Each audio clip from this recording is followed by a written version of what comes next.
This is a niche market.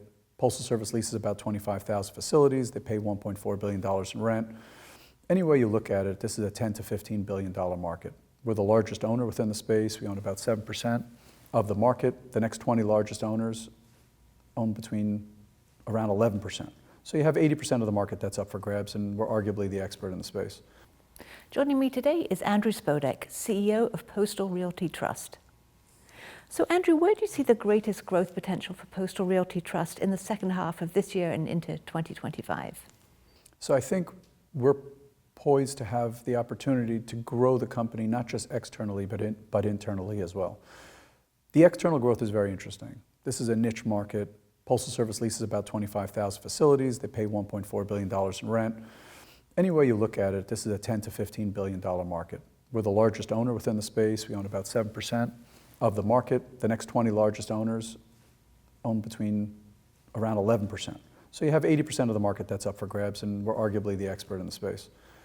On the internal side, our leases are 5 years in duration. So we're able to mark these leases to market very quickly. And in an inflationary environment and the world that we're living in today, being able to do that is very important. The last time we reported, our same store NOI growth was 2.2%. And in that same vintage, we were able to get 3.5% annual escalations, which aren't taken into account in that 2.2% figure.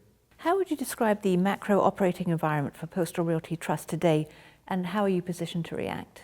The macro environment is very difficult, and this is not specific to Postal. As everybody knows, the interest rates have gone up, costs of capital have gone up, but sellers have not adjusted their pricing expectations. We're lucky enough to be able to continue to acquire and actively acquire in an accretive fashion. As I've expressed before, our target is to buy things at a 7.5% capitalization rate or greater, and we've been able to continue to do that. In addition to that, we've always run this as a conservative company. These properties are conservative in nature, and as a result, we've kept our balance sheet the same way. We're relatively low leveraged.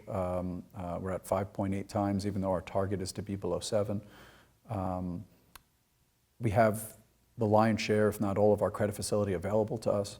And so we've given ourselves access to capital, waiting, being patient, so we can capitalize on opportunities as they present themselves. And what are some other key issues that you see impacting the sector in the next 6 to 12 months? I think cost of capital is going to be everything.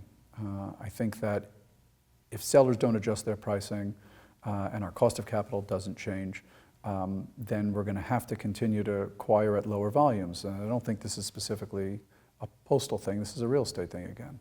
You know, being patient, trying to acquire the right properties at the right price is what we're here to do, and that's what we've been doing.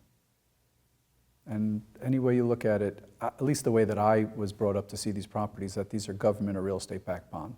So you have arguably the best credit tenant, 100% rent collections, 99% retention rate, and we're paying arguably a very strong dividend.